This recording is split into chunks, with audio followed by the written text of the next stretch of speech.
Heart beat scan ఒక్క second లోనే world class 640 slide CT scan ఇప్పుడు మీ విస్టా ఇమేజింగ్ బంజారా హిల్స్ లో.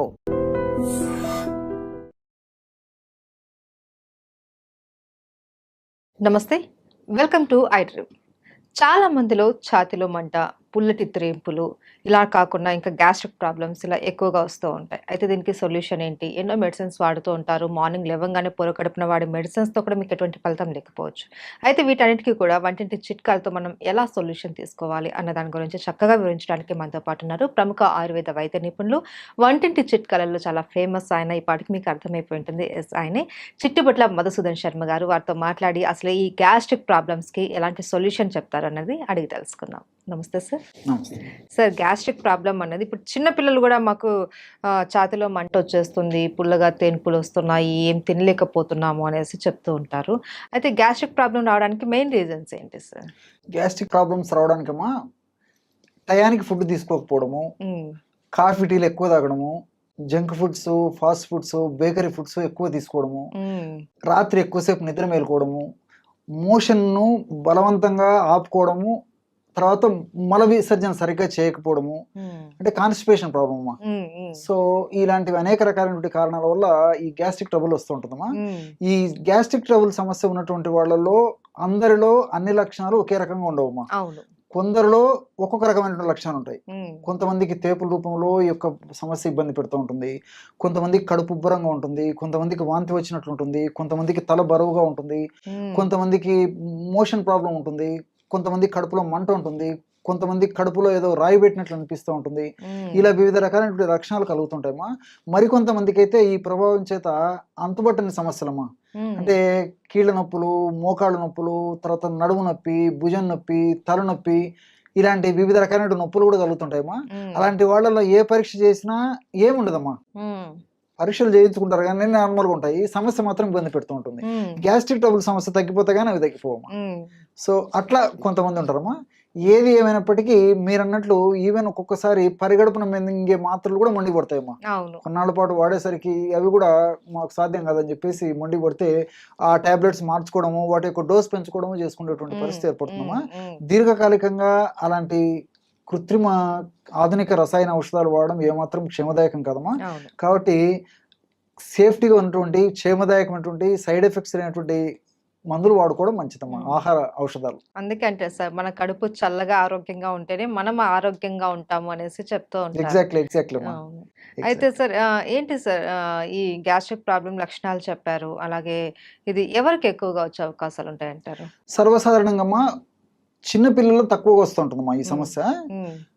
యుక్త వయసు ఉన్నటువంటి వాళ్ళలో, అదేవిధంగా వయసు వచ్చినటువంటి వాళ్ళలో ఎక్కువ కలుగుతుంటాయమ్మా. యుక్త వయసు వచ్చిన వాళ్ళలో వీళ్ళకేమంటే ఆ వయసు ప్రభావం చేత ఆహారం సరిగ్గా టయానికి తినకపోవడము, ఈ ఫాస్ట్ ఫుడ్స్, జంక్ ఫుడ్స్, తర్వాత కొద్ది శాతం మందిలో ఈ ఆల్కహాల్, స్మోకింగ్ ఇలాంటివన్నీ కారణాలమ్మా. రాత్రి ఎక్కువసేపు నిద్ర మేల్కొంటుంటారు. ఇలాంటి కారణాల వల్ల చాలా వరకు యుక్త వయసు వాళ్ళలో కలుగుతుంటాయమ్మా. అదేవిధంగా చిన్నపిల్లల విషయానికి వస్తే వీళ్ళకు చాలా మందికి ఆ చిన్నపిల్లలకు ఆకలి తెలియదమ్మా. కాబట్టి ఆకలి తెలియక సరైనటువంటి ఆహారం సరిగ్గా తీసుకోలేకపోవడం చేత తెలిసి తెలియక వాళ్లకు ఈ యొక్క సమస్య వస్తుంటుంది. రెండోది ఏంటంటే చిన్నపిల్లలు ఈ జంక్ ఫుడ్స్ అవి ఎక్కువ తీసుకుంటుంటారమ్మా. దీనివల్ల కూడా ఈ గ్యాస్ట్రిక్ ట్రబుల్ సమస్యలు వస్తుంటాయి. అట్లే వయసు వచ్చినటువంటి వాళ్ళు చూసినట్లయితే వయసు వచ్చిన తర్వాత ఏదో ఒక సమస్య చుట్టుముట్టి ఇబ్బంది పెడుతూ ఉంటుందమ్మా, ఏదో ఒక రకమైన అనారోగ్యం. ఉదాహరణకి మనం 10 మందిని మనం గమనించినట్లయితే 50 సంవత్సరాలు దాటినటువంటి వాళ్ళలో, అలాగే చెప్పుకుంటూ పోతే ఈ రోజు 40 సంవత్సరాలు దాటినటువంటి వాళ్ళలో ఏదో ఒక సమస్య, అనారోగ్య సమస్య, ఏదో ఒకటి మాత్ర వేసుకుంటుండాల్సిందే, ఆ రోజును గడుపుతుండాల్సిందే. సో ఈ విధంగా వయస్సు పెరిగే కొద్దీ, వయస్సు వచ్చే కొద్దీ వ్యాధుల తాకిడి ఎక్కువైపోతుందమ్మా. వ్యాధుల తాకిడి ఎక్కువైపోద్ది, మందుల వాడకం ఎక్కువైపోతుంది. మందుల వాడకం ఎక్కువైపోద్ది, ప్లస్ ఉన్న మైనస్లు జాస్తి అయిపోతాయి. ఆ మైనస్లలో ఇది ఒకటమ్మా గ్యాస్ట్రిక్ ట్రబుల్. సో వాళ్ళు చాలా సఫర్ అయిపోతుంటారు అనమాట.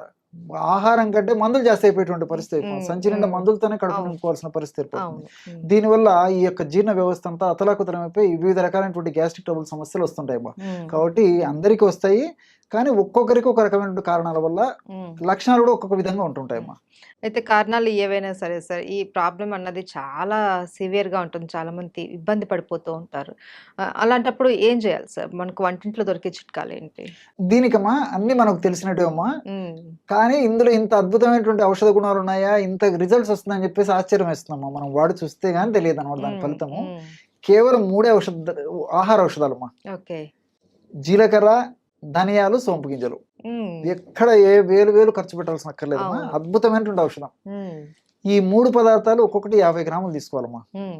అంటే జీలకర్ర ఒక 50 గ్రాములు వేయించేసేసి, హ్మ్. ధనియాలను వేయించి ఒక 50 గ్రాములు, సోంపు గింజలను వేయించేసి ఒక 50 గ్రాములు తీసుకోవాలమ్మా. అన్ని దోరగా వేయించుకోవాలి. అన్ని కలిపేసి మిక్సీలోనే వేసుకోవచ్చమ్మా. హ్మ్. ఓపిక ఉంటే సపరేట్ అని తయారు చేసుకోవచ్చు. ఓకే. లేకపోతే అన్ని కలిపేసి మిక్సీలో వేసేసుకోవచ్చు. హ్మ్. బాగా జల్లి పట్టేసేస్తే సరే ఒక 10 గ్రాములు అటు ఇటు అయినా ఇంచుమించు ఒక 140 గ్రామ్స్ 150 గ్రామ్స్ ఔషధం తయారైపోతుంది. హ్మ్. మొత్తం పౌడర్ బ్రహ్మాండమైనటువంటి పౌడర్ తయారైపోతుంది. హ్మ్. దాన్ని ఒక గాసీసారి నిల్వ ఉంచుకున్నామా, 1/2 టీ స్పూన్ ఉదయం ఆహారం తర్వాత అరచేతి మీద వేసుకొని కొద్దిగా చప్పరించేసేసి నీళ్ళు తాగేసేయాలమ్మా. కొద్దిగా 1/2 గ్లాస్ వాటర్. ఓకే.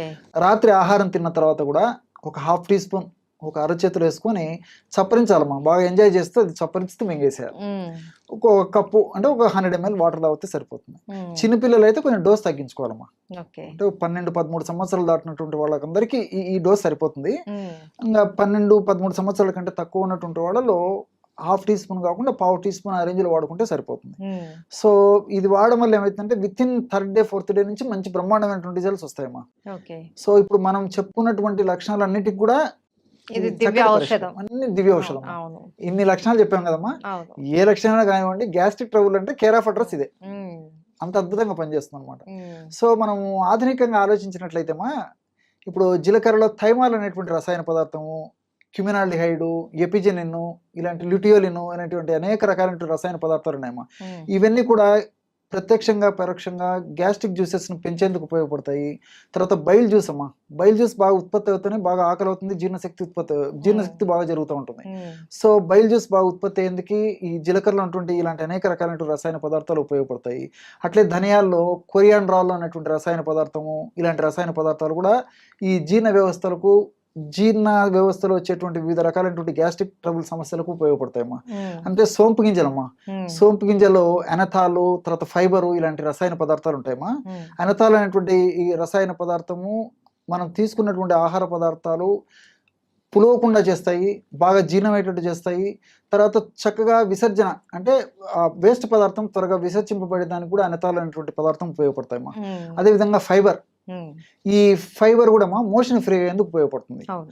ఆహార పదార్థం పులవకుండా ఉపయోగపడుతుంది. హ్మ్. అందులో మనకు తీసుకునేటువంటి ఆహార పదార్థాలమ్మా, ఇటువంటి ఆహార పదార్థాల్లో ఫైబర్ ఎక్కువగా ఉన్నటువంటిది ఈ సోపులోనేమా. హ్మ్.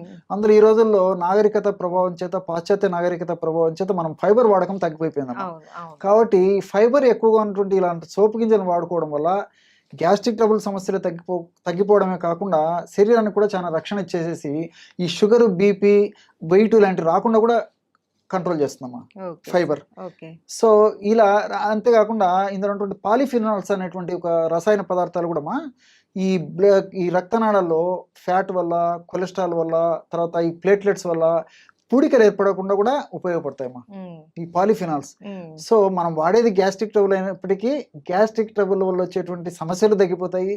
అట్లే వెయిట్కి ఇది పనిచేస్తుందమ్మా. అంటే వెయిట్ వల్ల వచ్చేటువంటి సైడ్ ఎఫెక్ట్స్, హ్మ్. అదేవిధంగా షుగర్ రాకుండా షుగర్ వల్ల వచ్చేటువంటి సైడ్ ఎఫెక్ట్స్ను కంట్రోల్ చేస్తుంది. హ్మ్. అదేవిధంగా ఈ రోజుల్లో గుండె జబ్బుల సమస్య చాలా మందిలో కలుగుతుందమ్మా. హ్మ్. సో గుండెలో బ్లాక్ కావడము, రక్తనాళాల్లో పూడికలు ఏర్పడడం, ఆ పూడికలు కూడా వచ్చిన పూడికలు త్వరగా తగ్గించేందుకు, ఆ పూడికలు రాకుండా ఉండేందుకు కూడా ఇది ప్రొలాంగ్ చేసేందుకు కూడా ఈ యొక్క ఉపయోగపడుతుంది. మల్టీ బెనిఫిట్స్ ఉన్నాయి కాబట్టి అందరూ క్షేమదాయకంగా వాడుకోవచ్చమ్మా. చాలా అద్భుతమైనటువంటి ఔషధం అమ్మా. Okay sir. ఏ లక్షణాలు కనపడినా సరే మనకి 3 పదార్థాలతో చేసుకున్నటువంటి పౌడర్ కొద్దిగా తీసుకుంటే చాలు. చాలా చక్కటి రిలీఫ్ అయితే మనకు దక్కుతుంది. డెఫినెట్ అమ్మా. Right. Thank you so much sir. నమస్తే.